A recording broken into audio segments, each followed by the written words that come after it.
যেসব উপদেষ্টাদের নিয়ে বিতর্ক রয়েছে, বিশেষ করে আমাদের আন্দোলনকারী ছাত্র নেতৃবৃন্দের মধ্যে যারা উপদেষ্টা হয়েছেন, তারা যেহেতু একটি দল করেছেন এবং বাইরে এই কথাটি প্রচলিত আছে, এই দলটি সরকারের সুবিধা পাচ্ছে এবং সরকার পৃষ্ঠপোষকতা করছে, যেই কারণে আমরা বলেছি যে এই দলের সাথে সংশ্লিষ্ট এনসিপির দুজন উপদেষ্টা তাদেরকে অপসারণ করা বা তাদেরকে বুঝিয়ে পদত্যাগের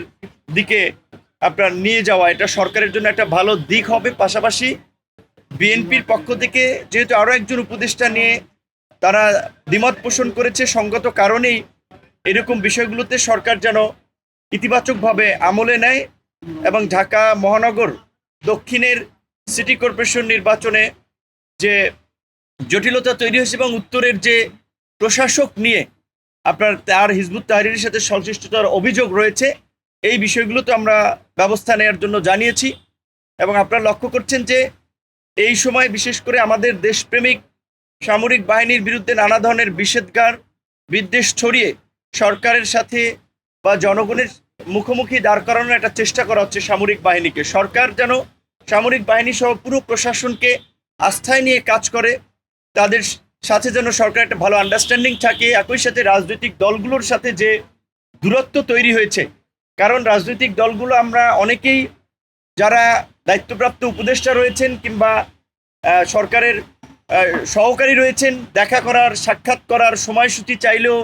গুরুত্বপূর্ণ প্রয়োজনীয় বিষয় আলাপ করতে চাইলেও অনেক ক্ষেত্রে সাড়া মেলে না। এই বিষয়টি নিয়ে মোটামুটি সব দলই ক্ষোভ প্রকাশ করেছে এবং প্রধান উপদেষ্টা সেই বিষয়টা আপনার গুরুত্ব দিয়েছেন যে যোগাযোগটা আগের চেয়ে আরও যেন আপনার ঘন ঘন হয়। এবং বিশেষ করে যেই দুটো বিষয় নিয়ে আরও বর্তমানে রাজনৈতিকভাবে এবং নাগরিকদের মধ্যে একটা উদ্বেগ তৈরি হয়েছে যে আপনার চট্টগ্রাম বন্দরের যে নিউমোরিং টার্মিনাল বিদেশিদের হাতে দেওয়া এবং করিডোর, আমরা বর্তমান পরিস্থিতিতে সরকারকে এ বিষয়ে আপাতত সিদ্ধান্ত না নেওয়ার জন্য আমরা আহ্বান জানিয়েছি। এবং একই সাথে নির্বাচনের যে রোডম্যাপ বা ডেটটা সরকার যেটা বলেছে ডিসেম্বর থেকে আপনার জুন, এটি একটি অস্পষ্ট সময়, কারণ এর মধ্যে রোজা আসবে, কুরবানি আসবে, ঈদ আসবে, ইজতেমা পড়বে। সেই কারণে আমরা বলেছি অন্তত প্রধান উপদেষ্টা যেন একটা সুনির্দিষ্ট মাসের কথা বলেন যে এই মাসে সম্ভাব্য নির্বাচনটা হতে পারে এবং নির্বাচন এবং সংস্কার বিচার ডক্টর মোহাম্মদ ইউনূসের নেতৃত্বে অন্তর্বর্তীকালীন সরকারি করুক, আমরা সেটা চাই। সেক্ষেত্রে সরকার অভ্যন্তরীণভাবে কিংবা যে বাহ্যিকভাবে যে চাপগুলো কিংবা নানান ধরনের ষড়যন্ত্র তারা